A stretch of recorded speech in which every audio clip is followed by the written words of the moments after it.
There's a part of you that wonders if something's broken, why crowds feel like cages, why laughter feels loud but not real, why the moment you step into a room, you're already counting the seconds until you can leave.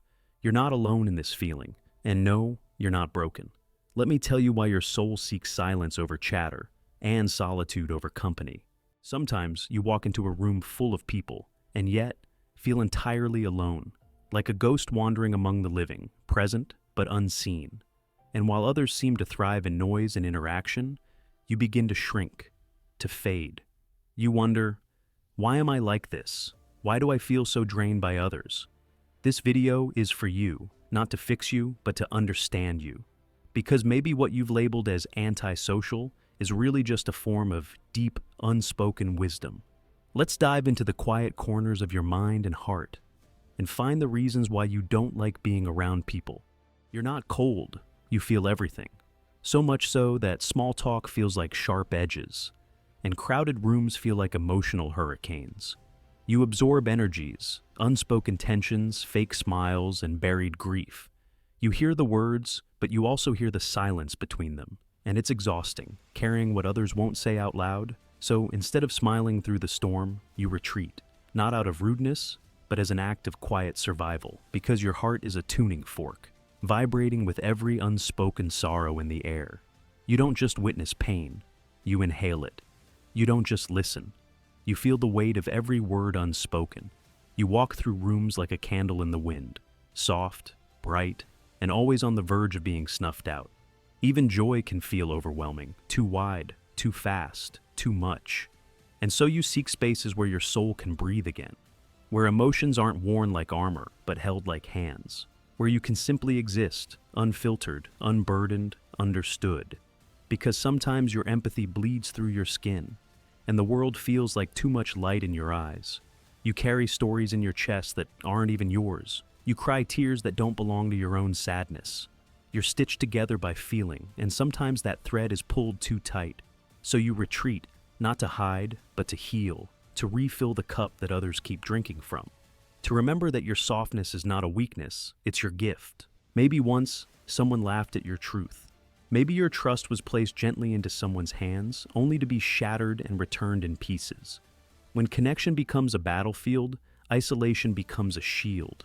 You build walls not because you hate people, but because you once gave too much to the wrong ones. And so, now you hesitate, because safety is found in solitude, because peace is quieter when it's just you and your thoughts, not a performance to impress or please or pretend. You remember the moments you spoke softly, only to be met with the sharp edges of misunderstanding.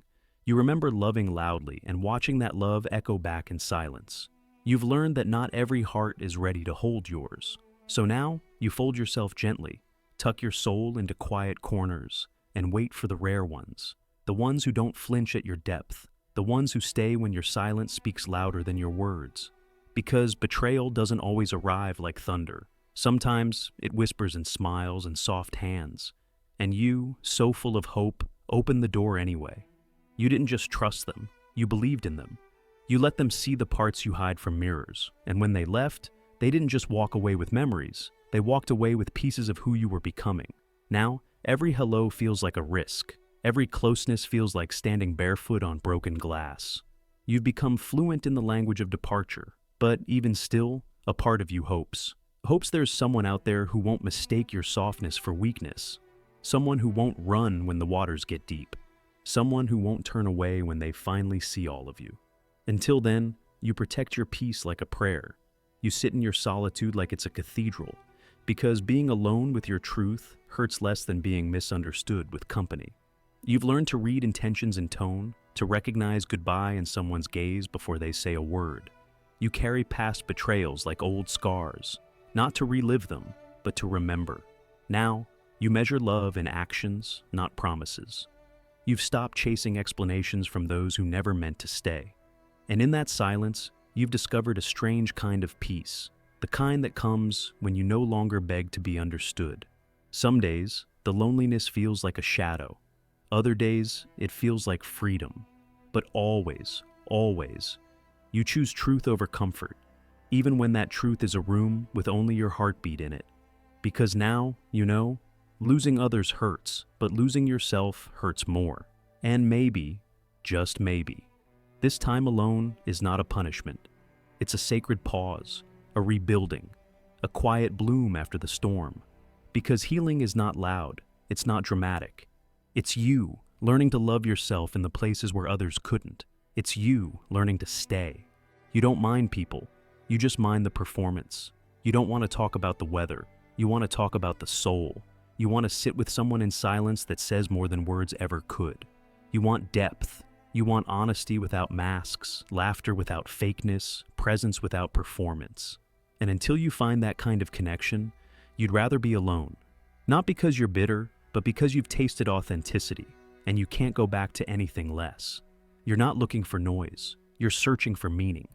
A conversation that cracks open the sky, not another echo bouncing off hollow walls. You long for someone who sees the galaxies behind your quiet gaze. Someone who doesn't rush to fill silence, but sits in it with reverence. You want slow moments that linger, words that feel like warm hands on cold mornings. Not distractions dressed up as dialogue, not crowds that make you feel lonelier than solitude ever could. The world praises the loud and the extroverted, but you find magic in the quiet. You notice things others miss, the way someone's eyes flicker when they lie, or the way the sun touches the windowsill at 4 p.m. in winter. You live in a different rhythm, a softer tempo. And that's beautiful, because not every soul was made for the spotlight. Some were made to be the still water in a loud world. You read between the moments, not just the lines. You find poetry in pauses, not applause. You speak slowly, but your silence is full of stories. The world may overlook you, but the universe whispers in your ear. You're not made for the center stage. You're made for stardust and moonlight, for long walks and longer thoughts. You are the candle that glows where others burn out. Subtle, soft, unmistakably you. For you, being around people is like holding your breath underwater. You can do it, but not for long. And when it's over, you need time. Time to be, time to feel, time to let the noise settle into silence again. It's not a flaw, it's not selfish, it's how you protect your peace. Because you know that when you give too much, you lose yourself, and you've fought too hard to get yourself back. Some people bloom in crowds, you bloom in stillness. Your soul needs quiet, like lungs need air. Too much noise, and you begin to disappear. You've learned to listen to the whispers within, the soft voice that says rest, retreat, return to yourself. Because even the stars need darkness to shine. Even the ocean needs to ebb before it can rise. You are not escaping the world. You're coming home to your own. So, if you've ever wondered why you prefer your own company, why solitude feels like home, why people exhaust you, even when you love them, understand this. You are not broken. You are sensitive, aware, deep, intuitive, protective, healing. You are someone who listens to the whispers of your soul in a world that only rewards those who shout. There's strength in knowing yourself. There's beauty in choosing peace over pressure. And there's power in walking away from what drains you toward what nourishes you, even if that path is walked alone. If this spoke to something deep inside you, if you felt seen in these words, don't forget to leave a like and subscribe to the channel. There's another video waiting for you on the screen right now. It's one I think you'll deeply connect with. Thank you for being here. Until next time, and as always, stay stoic.